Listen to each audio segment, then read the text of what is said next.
going on, guys? Welcome to another episode of the Daily Dish podcast. I'm Assistant Sports Editor Logan Shanks here with my co-host Christian Royston. Going to get into some more Big 12 action with both men's and women's basketball. Women just wrapping their season up, heading into the Big 12 tournament, but the men with 2 games left to play. But first, I'll let the women's guys introduce themselves. How's it going, guys? Paulie Markovic back with the women's basketball beat. And Brett Schwellmeyer here once again. So over on the men's side, Iowa State just had their game on the road, their second to last home game of the season against UCF, their first time playing against UCF in the new Big 12. And, it was another game where it got really close, down to 3 minutes left with UCF leading by 1. But Iowa State forces UCF to go scoreless. They get their offense together, score, I think it was 10 or 11 straight points, and walk out of UCF with the victory. Yeah, it was one of those games where I honestly thought it was going to be over at half. I wasn't. Obviously, UCF has been the place for upset wins, especially against ranked teams in the past. But Iowa State just seemed like they were so hot, it wasn't going to be like that.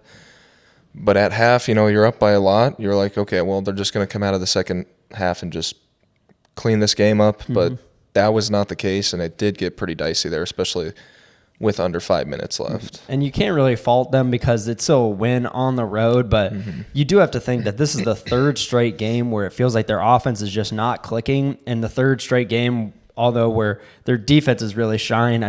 One of the big things was UCF, just not a great big, three-point shooting team in the Big 12, but holding them to 1 for 19 from outside, that is just crazy, just showing that even with the talent that they have, size-wise, UCF, that is, they're still they're forcing them to go inside, and they barely scored over 50 points. Yeah, and it seemed like obviously defense is going to be the thing that's going to win Iowa State games going forward. That's kind of how it's been since TJ got to town. So, it's been nice to see that the offense has come alive at times, but I think what we're seeing in these last few weeks is almost Iowa State going back to their old identity and just being like, well, our offense doesn't really need to be lights out every single time out. When it is, they can probably beat pretty much anybody in the nation, but they can kind of just get these wins, or at least wrap up the regular season and get the wins that they need, just hanging their hat on defense. And they're still finishing with pretty decent shooting numbers, in that 40% range. So it's just really that last 5 minutes of the second half where they just come alive, which is weird because if you want to go back to, earlier in the season, the last 5 minutes of the game was when Iowa State was not good. It was the first 35 minutes of the game is when they really excelled, but it's kind of, flip-flopped in a weird sort of way, but we're just going to have to see if if this offense is going to be able to come alive again, because you're going to need that in the Big 12 tournament. I have faith that it will, because just with how many good scorers they have on their team, because, in West Virginia game, we saw Pavletsky step up. In the Oklahoma game, we saw Demarion Watson step up. For this one, it was Trey King, who finished, although he's a starter, still finished with the most points on the team.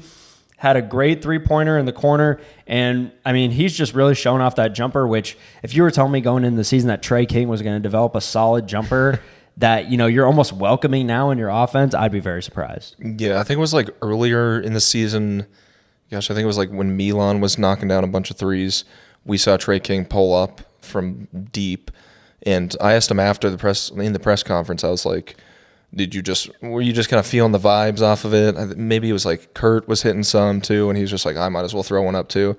He's like, well, yeah, it's going to hit one of these days. And now fast forward to now, and he is kind of a threat from deep. We'll see him put up multiple shots a night from out there, or even mid-range. He's hitting down stuff. So kind of nice to see that he is finding ways to score outside of just under the net. Right. And it's always a decent shot selection, so you're not really ripping your hair out when you see Trey King launch up a three most of the time. So that's good to see. But other than that, for a UCF team, Iowa State just picks up another solid win on the road. They got 2 games left now. Tonight, as we're filming this, will be BYU. And then for Kansas State, we kind of previewed BYU in our last one, but to move on to Kansas State, this is a team now where I guess last night they put up a decent performance against Kansas, but overall, Kansas is just at home deadly, except when they play BYU. But for a Kansas State team, I I have more faith in Iowa State now. After that Kansas State game when they played at Hilton, I thought maybe, there's a chance that when they travel to Manhattan, Iowa State just kind of has a hiccup and drops that game. But with how good Iowa State's looking right now and how really not great Kansas State is looking, I have faith that Iowa State's going to pull out the win. Yeah, and I mean, granted, it was at Allen Fieldhouse, so not many teams win there. Pretty much nobody except for BYU wins there. And yeah, even Houston can't even win there. But I mean, you get Kansas and those red uniforms. I mean, that's a dangerous team. True. So That's true. we kind of saw that. I think what I'm seeing this game being, I could see Kansas State being without a head coach for like half of the game. We saw Jerome Tang the last time around against Iowa State get teed up, get into multiple spats. Obviously, we knew the aftermath for the week after. And then, what was it, yesterday against Kansas, or 2 days ago against Kansas, he had similar issues. Wasn't shaking hands in the handshake line, pretty much pulling his team away, saying, nope. I didn't even see that. Yeah, so, I mean, he's just been having problems throughout the season. It seems like he's just kind of like a little too fiery, gets explosive at times, and obviously that's gotten him teased in the past. And, I think TJ obviously has a bit of anger towards Kansas State since the allegations came out the last time. So I could see this game being pretty hot, pretty fiery. Yeah, you got to think about the history that they've had. And this would actually be interesting to see as well, because this would be, like a 5-0 sweep if you want to talk about men's basketball, women's basketball, and football, where Iowa State beats up on Kansas State and Farmageddon, whatever you want to call it, in the basketball season. But I mean, Jerome Tang and the Wildcats really come a long way from being in the Elite Eight just 11 months ago, whatever it was, to now, maybe in the NCAA tournament. They probably will be, not a high seed, and this is a team also where I feel like Iowa State's going to have a lot of, fun, or make it really easy to turn the ball over for Kansas State, because they're kind of like TCU, where once you get them to turn the ball over, those could kind of just snowball into it. And that's what Iowa State will probably see, if not tonight against BYU, but against Kansas State, probably, even though they're going to play on the road, when you see them, get their offense moving off of turnovers, which is something where, these last couple of games, they've been forcing turnovers, but the offense has not come, quite as easy as it has in the past. Yeah, and I mean, they have also kind of like forced turnovers almost at a higher rate on the road too. I mean, we saw what happened against TCU. I mean, I could see it being a similar situation where, I mean, Kansas State isn't really known at this point for keeping the ball safe. I think going into the last game, they were on the lower end of turnovers, and then Iowa State hit them, and then it's just kind of flipped the switch. So, obviously Iowa State's defense is playing as well as it is right now. I think they go into Manhattan and they can probably just hang their hats on defense again. And I mean, Kansas State has kind of shown that, they at times aren't, I guess, aren't solid against really tough Big 12 opponents. And I think Iowa State's just kind of proven themselves as one of the top 3 teams in the conference. Yeah, and if you want to talk about the top 3 teams in the conference, while they haven't locked it up yet, they will probably be locking up at least a 3 seed in the Big 12 tournament. I could see them probably also going as high as a 2 seed, which is why I think it's a little bit more likely. But just to kind of preview the Big 12 tournament, at first, they wouldn't get a double bye, which would be huge for them. And they would be going, if they beat BYU and Kansas State, they would be going in on a 5-game winning streak. You got to think that with how hot they would be, kind of blow past the quarterfinal matchup. And then semifinals, you're probably playing, Baylor or maybe not a Kansas, but like a Texas Tech. I would say it's probably going to be most likely Baylor, though. So it's just very exciting getting down to these last couple weeks before NCAAs. Yeah, and I could see Iowa State honestly making it to the championship, I want to say relatively easily, because, I mean, at this point, they've kind of shown that they can beat anybody.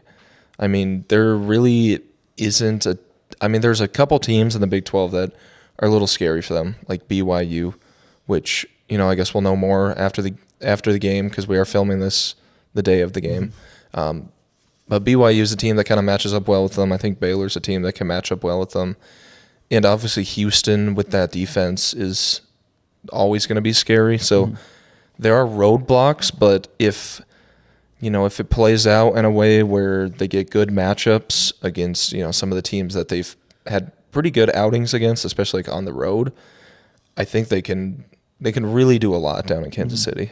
Yeah, and while the men are still wrapping up their season, the women, however, just wrapped up theirs. So we'll let our women's guys talk about, the win that they got against Cincinnati, clinching that top 4 seed in their respective Big 12 tournament, and the awards that a couple of freshmen got at yesterday, I believe.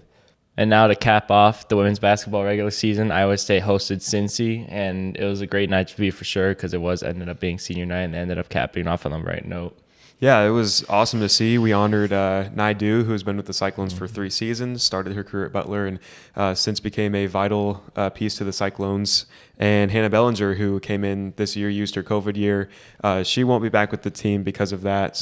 But she was definitely a key piece to this team this year. Led the team in 3-point field goals and just definitely one of the biggest pieces of the offense. And without her, I don't think that Iowa State would have had the season they did. 100%. And I know it really helped out in the beginning of the season when Emily Ryan was out with that injury. And, it's just shown all season she's really been a sharpshooter from deep. And she will be missed for sure. And I also, but also, I'm not thinking about that right now. We still have the Big 12s and such. So we're not done yet. Not done yet. No. But anyways, yeah, talking the rest about the game, it was kind of a little rough start I would say, to a Cincinnati team that was underperforming this season. First season in the Big 12, hadn't really done much. I think they were winning by 4 at halftime, so it wasn't really a good start for the Cyclones. Yeah, they were up by 4 after the first quarter, led by 4 at the half, and the Cyclone offense really wasn't clicking as well as I thought it would. Obviously, down low, it was Audie Crooks, but I wanted to see the seniors contribute a little bit more in the first half. I wanted Nye and Hannah to have a really good game in their final game at Hilton, but it was the freshmen who kind of led things early. We saw Jalen Bristow knock down some shots. We had Audie Crooks do Audie Crooks things once again, but really the biggest surprise, again, we talked about Hannah Bellinger and how key she was, but in the first half, she only made 1 3, and it was to end the first quarter. So that changed into the second half, but it was not the start the Cyclones needed. No, yeah. I mean, you don't want to, especially on senior night, you don't want to see them get off to a rough start. It's the last home game for Iowa State, too, this season. So, I mean, in front of the great fans that have at Hilton Coliseum, you really don't want to have that start. But, ended up working in the second half. Hannah Bellinger ended up catching fire. I mean, that third quarter was really huge. They just outscored Cincy to 28-9, which is very reminiscent of that Houston win when they had that in the second quarter, I believe.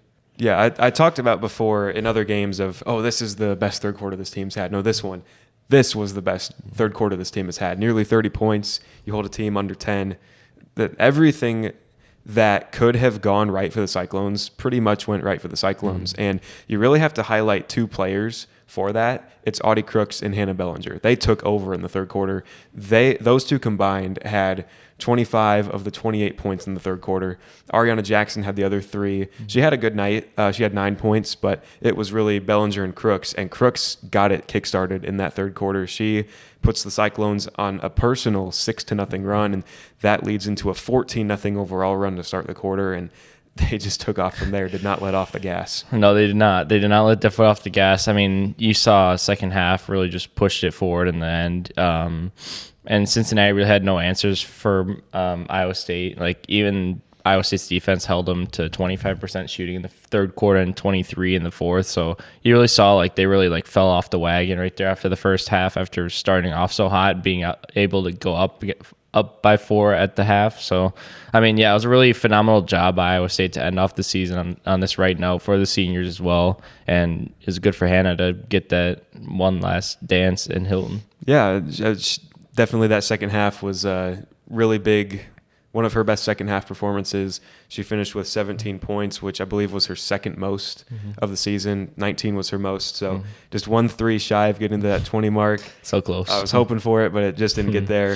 But, 6 for 14 shooting, very good. 4 for 10 from 3. And, Hannah Bellinger really kickstarted a big third quarter and second half. Yeah, I know. even with Hannah Belger, still got to talk about Audie Crooks. I know it's going to be a recurring thing. We know we mention every pod, but still, she ended up finishing with a double-double, and she almost made every shot she attempted. She was, I would say, it was really close to being perfect. Like, what was it, third, fourth quarter, and then she missed a shot or whatever. Either way, still 22 points. It was 10 rebounds. Yep. And yeah, I mean, she just had a phenomenal day, especially in the paint that Cincinnati had no answers for her. Yeah, 9 for 10 shooting, which is, I'm pretty sure, her best shooting percentage. But, you're going to miss a shot or two. It happens. But that percentage was incredible to see out of her, because we know that she can make her shots. She shoots over, right around 58% on the season. So she knows how to make the shots, and she knows how to control the paint, and that definitely showed against Cincinnati. Oh, I agree. And also, we got to talk about another player who got double figures in a different category, Emily Ryan. Again, 12 assists, and she almost had a triple-double yet again. We was on triple-double watch, but unfortunately, she is unable to get it. She finished with 7 points, 8 rebounds, and 12 assists. I mean, just seeing, the floor general back, it's just great to see, especially on senior night when even the fans didn't know if she was, even though we found out before the game that she wasn't gonna. We didn't know, actually, but either way, still, it was great to see her be able to make differences other than scoring like she usually does. And yeah, it was just good all around. Yeah, and it was Friday, the day before the Cincinnati game, that Emily Ryan did announce that she would be returning for the 2024-2025 season. So the floor general will be back at it again in Ames next season, and she's got a lot of things to work with. There's a lot of optimism, a lot of excitement for this team heading into the next season, because we saw this team actually get a better Big 12 record this year than last year, and last year's team had a ton of experience. They went 11-7. This year's team brings in a lot of youth, a lot of new players. You look at Hannah Bellinger; she's new to this Division I play as well, and they go out here and go 12-6, grab a 4 seed and a double bye for the Big 12 tournament. It's a lot of excitement going into Kansas City this weekend. But, really just recapping the season. I mean, obviously, I didn't think any of us really expected this kind of success for Iowa State. Getting a double bye in the Big 12 tournament was, I don't think, any on either of our radars. So, I mean, still, it was just a phenomenal job by Coach Fennelly and the team to really just they really just saw, like, over the season, it was kind of a bumpy start losing to teams like Iowa, which is, I wouldn't say kind of expected, but, having Caitlin Clark there and, that kind of thing. But then going to Drake, losing, and then, the Vegas stuff. So, you saw over the season, especially in conference play, like, the team really started to show its true identity, and now it's going to show towards the Big 12 tournament and potentially March of Madness if they get their name called. And I, again, wonder if you go back to those non-conference games, if Emily Ryan is there, do they beat Drake? Do they beat Syracuse and Vanderbilt? And now looking at it, now that she is back on this team, if you play those games right now, I think Iowa State wins. They'll probably lose to Iowa if they play it again, but I think they beat Drake, Syracuse, and Vanderbilt. This team is gelling at the right time. They're peaking at the right time. We saw they started conference season 5-0. Then kind of went down a little valley. They had that long road stretch that was kind of unwarranted because of this TCU game, and we thought, okay, maybe this is, how things are going to end, but they really brought it back up. Bill talked about that 4-game season, that calendar that they had made that said, here's where we are, here's the end of the season, and I think that worked, that they had a visual aid to see how many games and how much time was left in this season, and they finished on a 4-game winning streak. And again, this team is hot right now, and I would not want to be an opponent of the Iowa State Cyclones as we get into March. Oh, yeah, I wouldn't either. Like you mentioned, the visual aid, I think, really propelled them. Like, even going to Manhattan to play the Kansas State team again, who they barely beat in double overtime, and they've never lost at home. They're 15-0 at home, I believe, right before then, and still go in there and upset them. That was just phenomenal. This team's really turned it up at the right time, like you said, and just going to be a lot of fun going into Kansas City. They've won 2 road games in a row. They've gotten back on track. The Oklahoma loss, that was a big one. But I think that put them in the right place to say, hey, we need to finish out the season strong if we want to have a chance at making the NCAA tournament. And like you said, that Kansas State game, I think, was the final nail in the coffin that said this team is a tournament team. They will be playing far into March. So with the Big 12 season wrapped up, the regular season for Iowa State and the rest of the Big 12, the Big 12 awards were announced on Tuesday, and there were a couple Cyclones that were named to some pretty high honors. Mainly Audie Crooks and Addie Brown, the two freshman stars, once again, hearing their name called in a big way for the conference.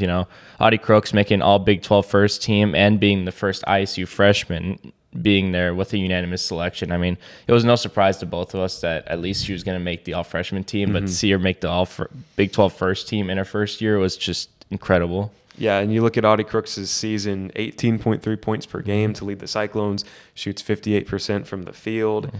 She broke 2 records in February with the most field goals made by a freshman and the most points scored by a freshman.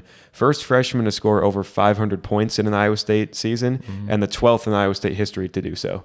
Yeah, I mean, just hearing all those accolades being broken in her first year, even though you saw her at the start of the first part of the season, she didn't really get a lot of action, but now you see she's been the integral part of their success this season, no doubt about it. And I mean, it was just a phenomenal honor to see her get these nominees. Obviously, she wasn't able to get Big 12 Freshman of the Year because Madison Booker was outperforming her from Texas. So, I mean, both of them were deserved, no question. But still, seeing Audie getting these awards in her first year has just been nothing short of it's a huge success. Yep, she started the last 24 games of the season. She, came off the bench in those first 4 games, but I think that was an integral part of getting her ready because we had Nelly Nadabu, who, is a junior. She has some experience, so I think that having Audie learn from her and watch her for those first couple games really impacted Audie Crooks and helped her become the player that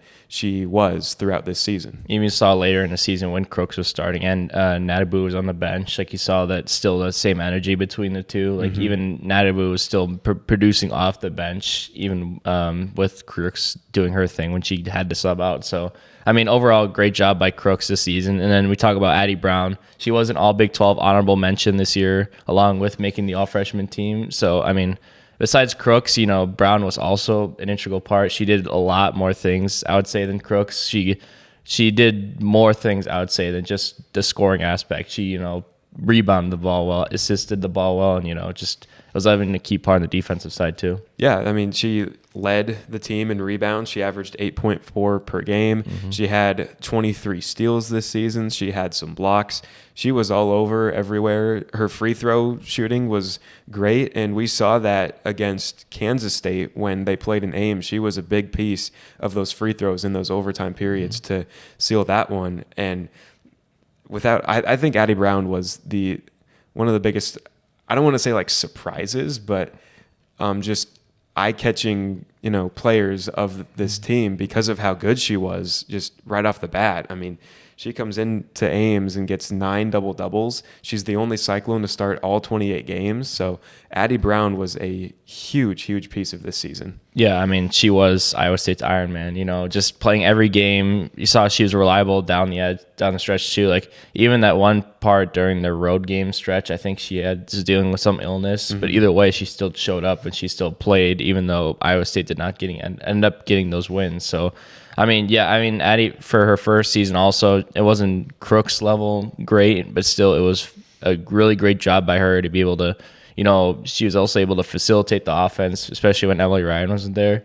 And in general, when she was there, she'd become more of a reliable piece down the stretch. And, I expect big things from her coming down for not just the rest of the season, for the Big 12 tournament and potentially March Madness, but even in the future, too. It's got me excited. Yeah, and Bill talked about it, too, because when Emily Ryan was out, we did see Addie Brown kind of take over the guard play. She can be played in the forward position. We've seen her down low. She's just a very versatile player and can be kind of anywhere that she needs to be, and she can be a force for this team. But then you kind of take a look at the freshmen as a whole. This is the 3rd time that we've had 2 Cyclone freshmen make the all-freshman team, and it's great to see. We kind of wondered, how would the freshmen perform? They did great, especially these 2. The other 3 were big pieces as well, but Brown and Crooks, that duo was incredible to watch this season. And they sure are going to be something to watch for the rest of their careers here at Iowa State. It's going to be good times. Yep, good times for sure. A lot of excitement for this Cyclones group coming up.